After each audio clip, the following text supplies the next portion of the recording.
Егер сізден мәсіхшінің екі маңызды қасиеттерін сұраса сіздерден, не айтар едіңіз? Сүйіспеншілік, Құдайға деген сенім, тағы да қандай қасиеттерді айта аламыз? Жауапкершілік,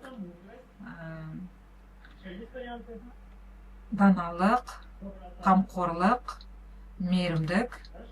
Жақсы, тамаша. Бүгін біз бір оқиғаны көреміз, Исаның өміріндегі және оның шәкірттерінің арасындағы болған. Ол оқиғада арқылы Иса өзінің шәкірттерінен күтетін ең маңызды екі қасиетті көрсетеді. Біздің оқиғамыз ол Марқа жазған ізгі хабар 10-шы тарау 32-45 аяттан басталады. Бірге оқиық. Киелі кітаптарыңыз бар болса, экранда жазылған сөзді қарасаңыздар болады. Олар Иерусалимге бара жатқан жолда еді. Иса олардың алдына келе жатты. Ал шәкірттері таңырқап, оның соңынан қорқынышпен еріп келе жатты. Сонда Иса 12 шәкірттің қасына шақырып алып, өзіне не болатынын тағы да айта бастады. Міне, біз Иерусалимге бара жатырмыз. Адам ұлы бас діни қызметкерлер мен дін мұғалімдерінің қаулына тапсырылып, олар оны өлім жазасына кеседі. Және 3-ші күні ол қайта тіріледі. Сонда Зебедейдің ұлдары Жақып пен Жохан Исаға келіп былай деді: "Ұстаз, біз сенен бір өтінімімізді орындаумызды қалаймыз", деді Иса. "Не істегенімді қалайсыңдар?" деп сұрады. Олар: "Даңқына бөлінгенде бізге сенің оң жағымен және сол жағына орын бер", дейді.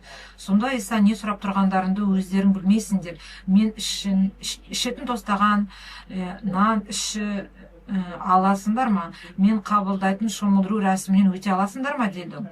Олар: "Иә, өте аламыз", деп жауап берді. Иса былай жауап берді: "Мен ішетін тостағаннан сендер де ішесіңдер. Мен қабылдайтын шомылдыру рәсімінен де сендер де өтесіңдер.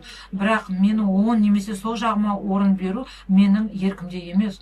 Ол орындар кімге дайындалған болса, соларға беріледі." Мұны істеген қалған 10 шәкірт Жақып пен Жоханға ренжи бастады. Сонда Иса бәрін қасына шақырып алып былай деді: "Сендер халықтардың билеушілері өздеріне қарағандарға үстемдік жүргізетінін, ал ұлылары олардың үстінен биге ететінін білесіңдер. Бірақ сендердің араларында олай болмау керек. Кім араларында ұлы болғысы келеді, сол бәріне қызметші болсын. Ал кім бірінші болғысы келеді, сол бәріне құлы болсын", деді. Өйткені адам ұлы да өзіне қызмет ету үшін емес, керісінше өзі қызмет ету және көптеген адамдарға азат ету үшін жанын төлем ретінде беруге келді. Амин. Бүгін осы мәтінде сүйене отырып, біз 3 маңызды тақырыпты қарастырамыз. Ол осы 3 нәрсені қарастырамыз. Ізгі хабардың жолы туралы, және ізгі хабар үшін азап шегу, және ізгі хабардағы кішіпейілділік туралы сөйлесеміз. Бірінші бөлімде біз ізгі хабардың жолы туралы қараймыз, және біз көріп тұрмыз, Иса Иерусалимге қарай бет алғанда ол не үшін бара жатқаны және өзін онда не күтіп тұрғанын анық білді. Ол азап шегуге, қорлық көруге, өлімге және кейін қайта тірілуге бара жатыр. Дәл осы жерде біз ізгі хабардың мәнін анық көреміз. Сондықтан бірінші тармақта әр қайсымыз үшін ізгі хабардың жолы туралы сөз қозғаймыз. Біріншіден, шәкірттері қандай жағдайда келе жатыр Исаның артынан? Қорқыныш. Бір сөз бар, олардың жағдайларын көрсетіп тұр. Олар қатты қорқыныштан келе жатыр. Олар қорқынышпен үрейде болды. Неліктен? Неге осындай жағдайға түсті олар? Қалай ойлайсыздар? Болашақтан қорқады. Өткен аптада қарастырған оқиғаны еске түсіріңіздер.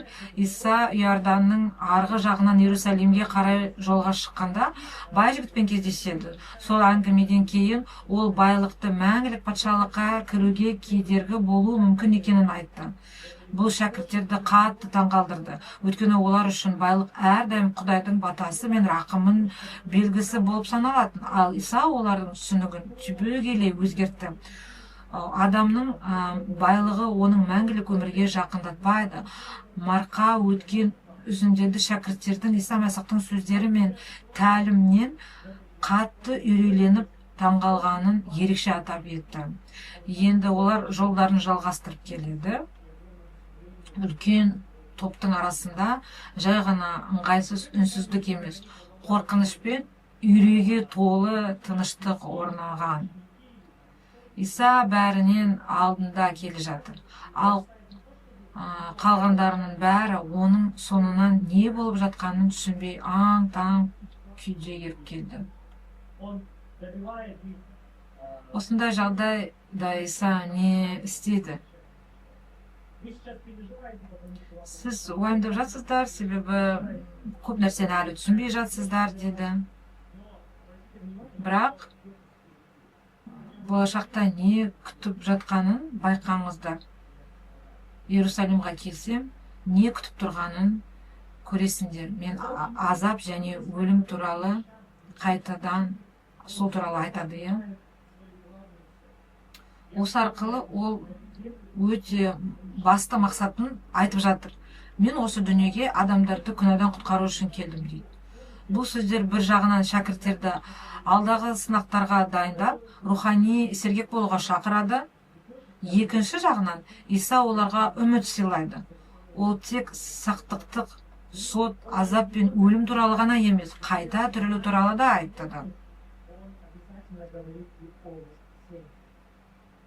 Бұл сөздердің мағынасы тек сол кездегі шәкірттер үшін ғана емес.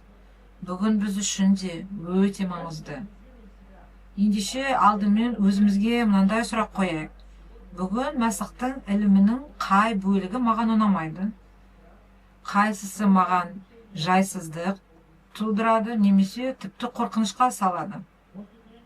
Мүмкін мен уақытым мен қаражатымды Құдайға арнағым келмейтін шығар. Мүмкін тастауға шақырған нәрседен бос тартуға дайын емеспін. Мүмкін отбасым туралы, немесе туысқандарыммен қандай қарым-қатынаста жүргенім. Мүмкін ажырасу туралы ілімінен келіспейтін шығармын. Мүмкін бағушыларға мойынсұнғым келмейді.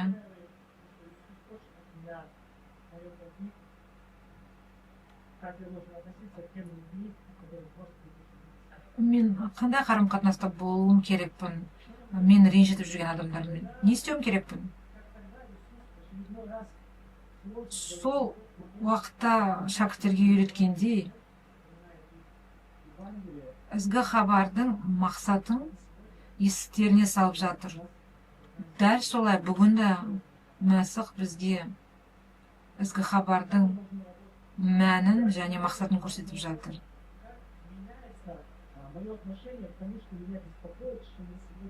Мені мазалайтын мәселелерге деген көзқарасым қалай өзгереді, егер мен Иса Мәсіхтің өміріне әділсіз сотталуына, азап шегуіне, қорлық көруіне, айқыштағы құрбандық өліміне және қайта тірілуіне қарасам. Осы сұраққа қараған кезде мен қандай өзгерістер, қандай сұрақтар пайда болады? Маған бір қымбатты нәрселерді тастауым керекпін ба? Иса мен үшін көктегі даңқын қалдырды. Маған Құдайдың еркіне көбірек мойынсұнып, мінезімді өзгерту керек пе? Құдай мен үшін ең қымбаттысын, өз өмірін құрбан етті.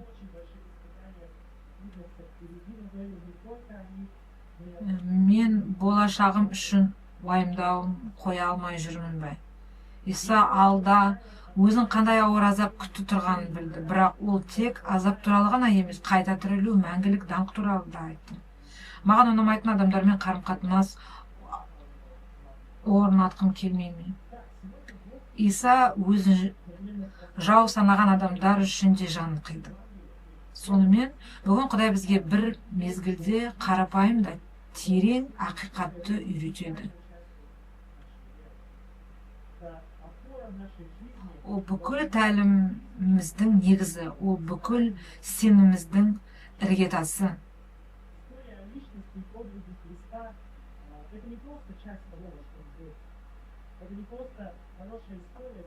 Исаның өмірі бұл жай жақсы керемет бір тарих қана емес. Ең маңызды, ең керемет нәрсені Иса қалай көрсетіп жатыр. Осының бәріне қараған кезде адамдарды құтқару және оларға қызмет етуде ол шақырып жатыр. Исаның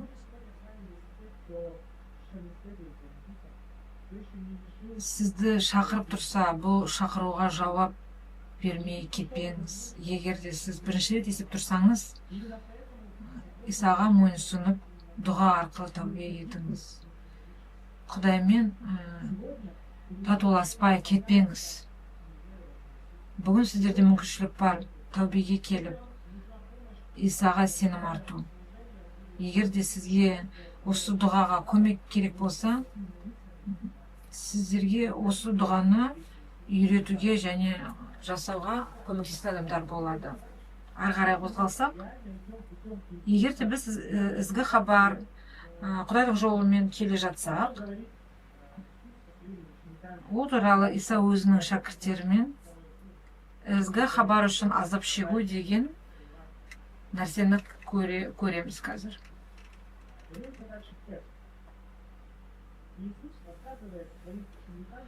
Егер біз шынымен Иса Мәсіхтің жолымен жүріп, ізгі хабарға сенетін болсақ, онда бізде не күтеді? Біз Иерусалимге бара жатырмыз дейді. Қалай ойлайсыздар? Қалай шәкірттері осы сұраққа, осы оның сөйлеген сөздеріне түсіну керек, е?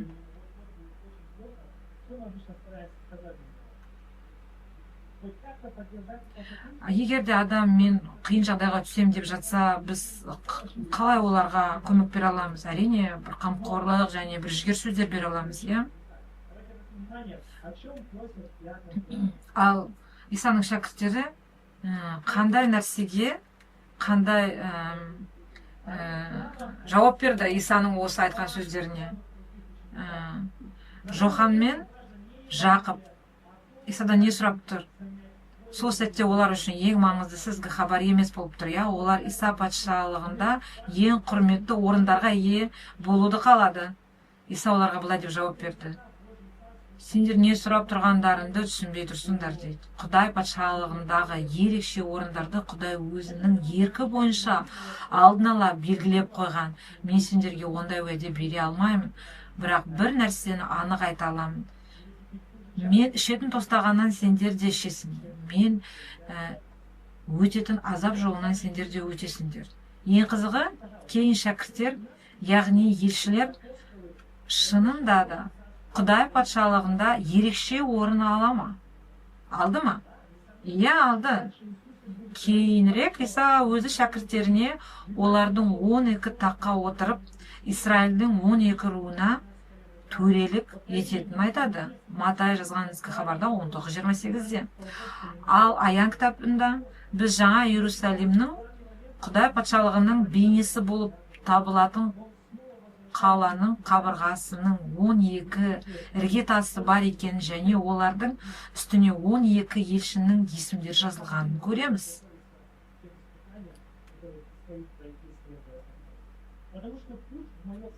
Себебі Иса былай дейді: менің патшалығымның жолы дейді,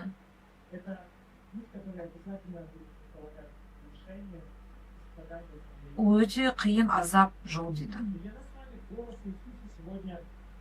Исаның даусы былай жазылып айтылады қазір. Исаның даусы бізге былай естіледі: Мен ішетін тостағаннан сендер де ішесіңдер. Мен қабылдайтын шомылдыру рәсімінен сендер де өтесіңдер дейді. Сонда Иса былай деп тұр: әрбіреуіміз әр түрлі қиындықтар өтеміз. Әр түрлі қиындықтар, сынақтар арқылы өтесіңдер дейді. Егер осы сөздерді ізгі хабардың мәнімен байланыстырмай оқысақ, онда олар тек қайғы мен үмітсіздік сияқты көрінеді, иә? Өйткені Иса бізге қиындықтарда азаптарды және қудалауды уәде етіп тұрғандай болып тұр ғой, иә? Бірақ Иса бұлай үйретпейді. Ол шәкірттеріне өзінің жолын уәде етті. Ал оның жолы тек өлімнен аяқталған жоқ. Ол өлді, бірақ мәңгілік салтанатқа қайта тірілді. Сондықтан ізгі хабар біздің азаптарымызға, қиындықтарымызға және Иса үшін төзетін барлық сынақтарымызға шынайы мән береді. Оның ұлы мақсаты біздің бүгінгі қиындықтарымыздың бәрін ақтайды. Мүмкін дәл бүгін осы жұбату сөзі сізге қажет шығар. Мүмкін сіз Иса Мәсіхтің есімі үшін отбасыңызда, оқу орныңызда, немесе жұмыстарыңызда қысым көріп жүрген боларсыз. Мүмкін туған туысқандарыңызға сеніміңіз туралы айту сізге өте қиын шығар. Мүмкін сіздің түсінбейді, немесе ашық түрде айтпайды. Онда бүгін Иса сізге былай дейді: мен сенімен біргемін. Мен сені толық түсінемін. Өткенде сіз де ол жүрген жолмен келе жатырсыз. Иса сізді өзіне шақырмас бұрын дәл осы жолдан өзі өтті. Сонымен бірге Иса бізді тағы бір нәрсемен жігерлендіреді. Азап пен қудалау біздің тарихымыздың соңы емес. Ізгі хабар ең алдымен Иса Мәсіхтің жеңісі туралы айтады. Ал барлық азаптың қуанышпен аяқталатын туралы айтады. Ол барлық азаптың қуанышпен аяқталатын туралы айтады. Иса үшін азап шеккендердің бәрі толық әрі мәңгілік жұбанышқа ие болады. Мүмкін сіздің өміріңіздегі қиындықтар басқа түрде көрінетін шығар. Мүмкін сіз адал емес жолмен тезірек байып немесе мансап көру мүмкіндігінен бас тартқан шығарсыз. Иса сіздің оған деген адалдығыңызды көреді, ол мұны бағалайды. Мүмкін осы аптада сіз өзіңізге ұнайтын бір нәрседен бас тарттыңыз, өйткені ол сізді күнәға итермелемейтін еді.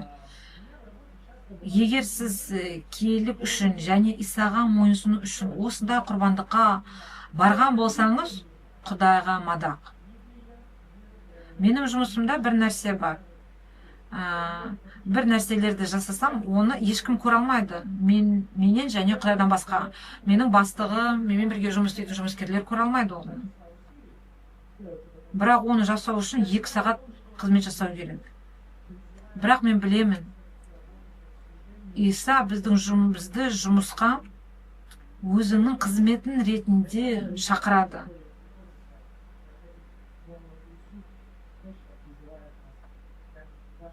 Иса айтады: өз қызметіңді пәк таза жаса дейді. Мен Мәсіхтің тостағанынан ішкен бірде-бір сәтті емес түсіре алмаймын десем, онда мен шынымен оның соңынан еріп жүрмін бе?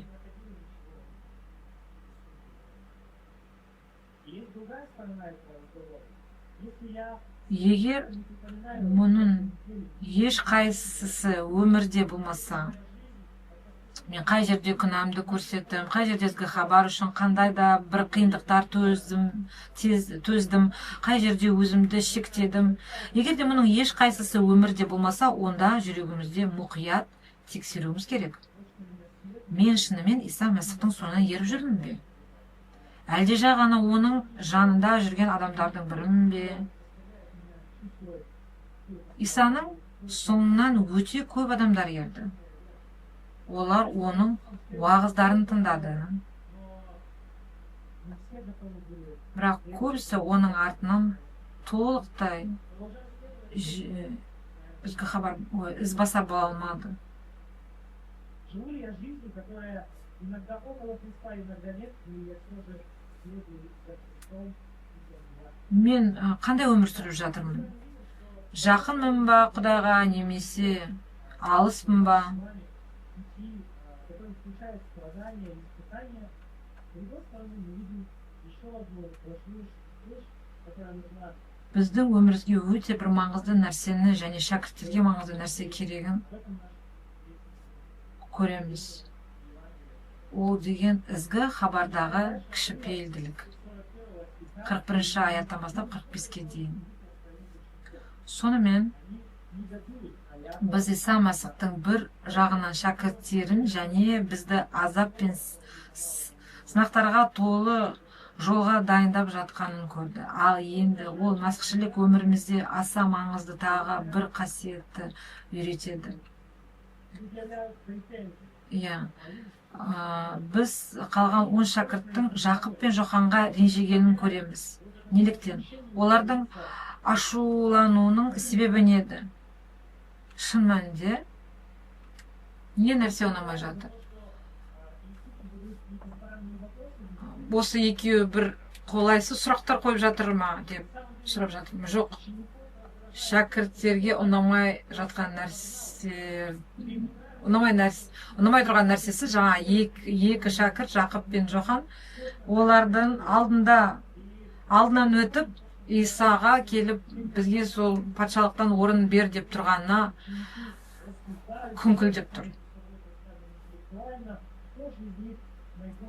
Сонда олар бір-бірінің арасында екеу кім үлкенірек, кім керемет екенін қарастырып жатыр. Өйткені қалған шәкірттердің де бәрі өздерін басқалардан жоғары көргісі келеді.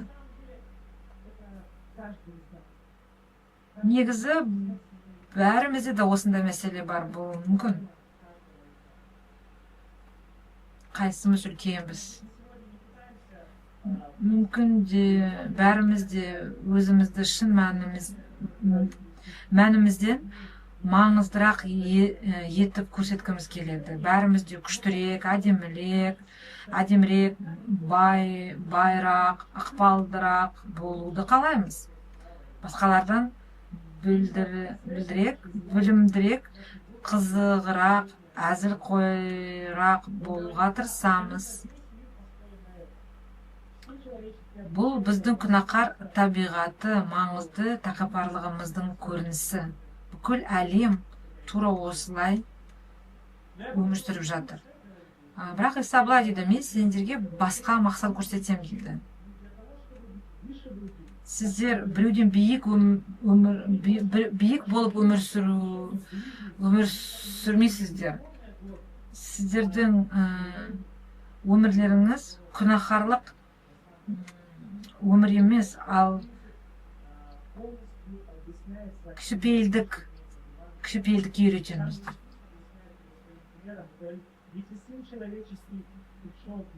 Өйткені адам ұлы да өзіне қызмет ету үшін емес, керісінше қызмет етуге және көптеген адамдар үшін жанын төлем ретінде беруге келді. Бір ғана сөйлемде Иса жерге келуін бүкіл мәнін ашып береді. Шын мәнінде барлық адамдардың қызметі мен мадақтауына лайық болған Иса. Саған қарамастан ол көктегі салтанаттан тағынан даңқын қалдырып, құлдың бейнесін қабылдады. Бізге қызмет ету үшін келді. Әр қайсымыз үшін өз өмірін құрбан етті. Бұл ізгі хабар үшін жасалған толық кішіпейілдіктің ең ұлы үлгісі. Иса біздің өзгелерге қызмет етуге шақырады.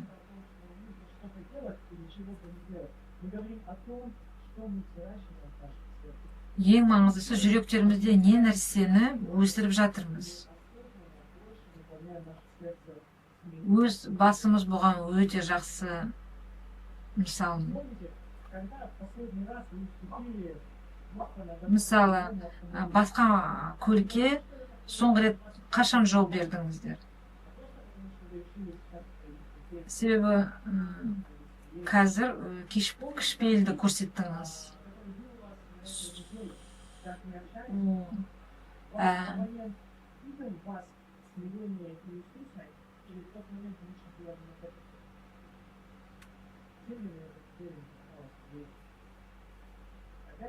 Осы аптада бір қақтығысты еске түсіріңіздер. Сіз сол кезде қалай сөйлестіңіз? Сіздің сөздеріңіз бен әрекеттеріңіз де Иса көрсеткен кішіпейілдік көрінді ма деген сондай сұрақтарға қалай жауап бересіздер? Мен не нәрсе істей аламын? Өзімнің кішіпейілдігімді іске асыруыма. Мүмкін қауымдағы бір нәрселер бізге ұнамайтын шығар. Ол дұға етіңіздер. Исаға келіп осы нәрсені ашыңыздар. Мүмкін сіздер кішіпейілдікті көрсетпей жүрген адамдарды білесіздер. Мүмкін сізді ренжітетін немесе ашуландыратын адамдар бар шығар. Әрине, ең бірінші олар үшін дұға етуіміз керекпіз. Мен қауымға бүгін кірген кезде көп адамдарды көрдім. Бірақ мен олардың мәселесін өмірінде не болып жатқандарын ойлап жатқан жоқпын. Бірақ Иса айтады, бір-біріңізге қызмет етіңіздер дейді. Ол бізді жақындарымызбен қарым-қатынаста кішіпейілдік танытып, сол қасиетті өсіп, бір-бірімізге қызмет етуге шақырады. Иса Мәсіхтің еркі біздің қауым бір-біріне қызмет ететін адамдардан тұратын қауым болуы. Бұл оның еркі орындалу үшін әрқайсымыздың үлесіміз қажет. Тек бағушының ғана емес, қауым жетекшілер ғана емес. Әр біреуімізге қатысты. Бүгін мен өз бауырларыма және әпке қарындастарыма қалай қызмет ете аламын? Оларға шынайы пайда әкелу үшін, Иса Мәсіхті мадақтау үшін, ізгі хабар бізді қалай үйретсе, дәл солай қызмет ету үшін. Әр біреуімізге Иса мынандай нәрсе шақырып жатыр. Мен кішіпейілдікке қалай өсе аламын деп. Иса айтады, менің артынан ер дейді, соңынан ер дейді. Жүрегіндегі кішіпейілдікте өс дейді. Бүгін біз Иса Мәсіх пен оның шәкірттері туралы оқығаны қарастырдық. Бұл оқиға бізге мынаны үйретеді. Иса Мәсіхтің соңынан еру жолы, ортасында ізгі хабар тұрған өмір жолы міндетті түрде азаптар мен сынақтарды қамтиды. Бірақ сол жолда Иса әрдайым біздің жанымызда болады. Сонымен қатар бұл жол жүрегімізде күн сайын өсіп отыратын кішіпейілділікпен сипатталуы тиіс. Осы бір практикалық бір қағидаларды көрейік. Осы тақырыпқа қатысты ең бірінші ізгі хабар, Құдайдың сөзі, ол мына нәрсені білдіреді. Өміріңнің өзегі ізгі хабар екенін әрдайым есінде сақта дейді.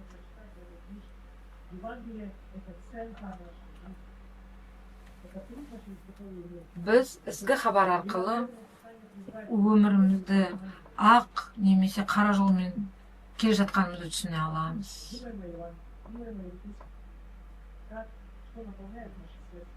Күнделікті өмірімізде ізгі хабардың қағидаларына сүйеніп өмір сүр.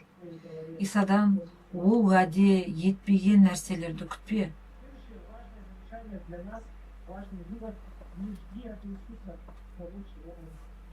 Кейде біз Иса біздің өмірімізге ертегіге айналдырады деп сенгіміз келеді, бірақ ол ең алдымен өзімен бірге жүруге шақырады. тостағандағы нәрсені ішіп су рәсімінен өтуге, шомылдыру рәсімінен өтуге. Нам приятнее верить, что Иисус сделает нашу жизнь очень приятной, классной. Осы біз өмірімізді күшті бір ертегіде жүрген сияқты көргіміз келеді. Бірақ соны анық түсінуіміз керек бізді. Иса бізге әртүрлі қиындықтардан өтесіңдер менің атым үшін деп айтып кетті. Сол тостағаннан ішіп, сол қиыншылықтардан өтесіңдер дейді. Бірақ Құдай бізге бәрібір жұбаныш әкеледі. Бүгін, ертең, қазір мен әрдайым сіздердің қастарында боламын дейді.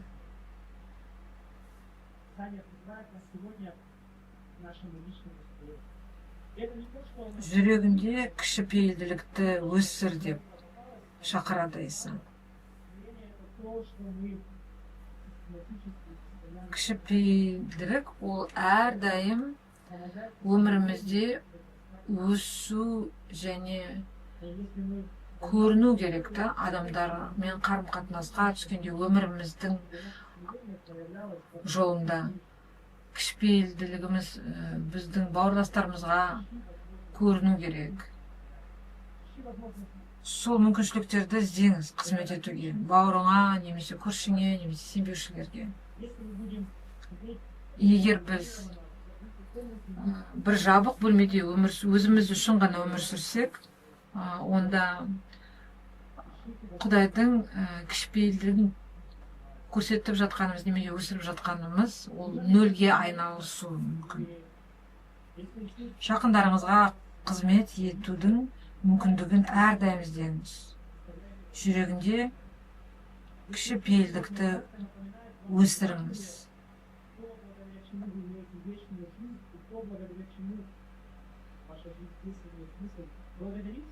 Осы өмірде қандай мысалы өмір сүріп жатсыз? Егер де сіз осы мұқтаждығыңызды Құдайдың құдіреті күшіне арнаймын десеңіздер, онда дұға етіңіздер. Иса күтуде. Дұға етейік. Құдай әке, жаратқан иеміз, біздің патшамыз, сенің алдына келіп бас иеміз.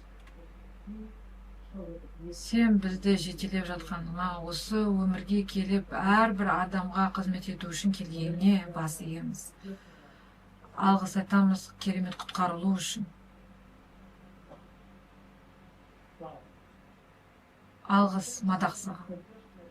Әрдайым сенің жігерін және қамқорлығына мұқтажбыз. Батаңды беріп жетеле. Әрдайым сенің көмегінде мұқтажбыз. Біз көкірекпіз, тәубәкәрміз. Бізге кішіпейілдікке келуге күш керек. Өмірімізде, отбасымызда, көршілерімізде, қызметімізде, жұмыстарымызда. Өзіңнің еркіңмен өмір сүруімізге батаңды беріп жарқай бол. Біздің қауымның ортада басқа адамдарға қызмет етуге мүмкіншілік ашылуына батаңды беріп жарқай бол. Әрдайым сенің рахымдылығына мұқтажбыз. Сондықтан біз Исаның атымен сұраймыз. Аумин.